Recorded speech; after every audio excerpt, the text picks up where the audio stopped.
ጠብቃቸው እስከ ዘላለሙ ከፍ አድርጋቸው።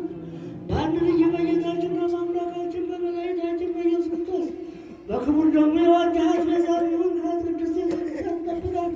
ለነገሥታትና ለመኳንንት ለሕዝቡ ለንጹሕ ወገንና ቅዱስ ለሆነ ማደሪያ ትሆን ዘንድ የጠራሃት በዚህች ቅድስት ቤተክርስቲያን መጥታችሁ ተሰብስባችሁ የጸለያችሁ የጌታችን የኢየሱስ ክርስቶስን ቅዱስ ሥጋውን የበላችሁ ደሙን በማወቅ ነበር ነው የሰራችሁትን ኃጢአታችሁን ይቅር ይበላችሁ። ሥጋ መለኮት ስለሆነ ሥጋ የሕግና የሥርዓት ደም ስለሆነ ደግሞ የአሸናፊ የእግዚአብሔር ልጅ በድንጋሌ ሥጋ በድንጋሌ ሕሊናት የምትሆን የማርያም ልጅ ኢየሱስ ክርስቶስ ባለፈው ይቅር ይበላችሁ፣ ከሚመጣውም ይጠብቃችሁ ለዘላለሙ። አባቶች፣ እናቶች፣ ወንድሞች፣ እህቶች፣ ልጆች ከዚህ የተሰበሰባችሁ ሁሉ ከኃጢአት የተፈታችሁ ንጹሐን እኔንም እናንተንም ለመንግሥተ ሰማያት የበቃን ያደረገ እግዚኦ መሐረነ ክርስቶስ አስራጌት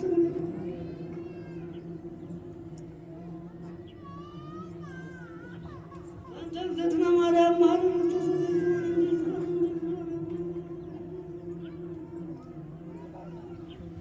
ባለዮ በነቢብ በገቢ የተሰራውን ማዕዘን ኃጢአት እግዚአብሔር ይፍታ።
ሁላችሁም እንግዲህ በተረጋጋ መንፈስ ሆኑና የቃል ኪዳኑን ታቦት ወደ መንበረ ክብሩ እንመልሳለን ማለት ነው።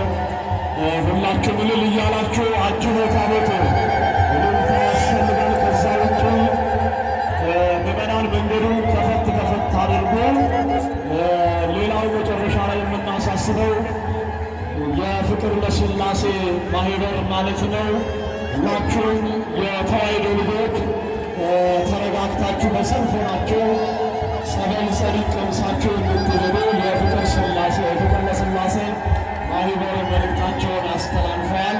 ስለዚህ ሁላችሁም ተረጋግታችሁ ጸበል ጸዲቁን ቀምሳችሁ ማንም ግፊያ ሳይኖር በስርዓት ሁላችሁም ጸበል ጸዲቁን ቅመሱ እያሉ ነው።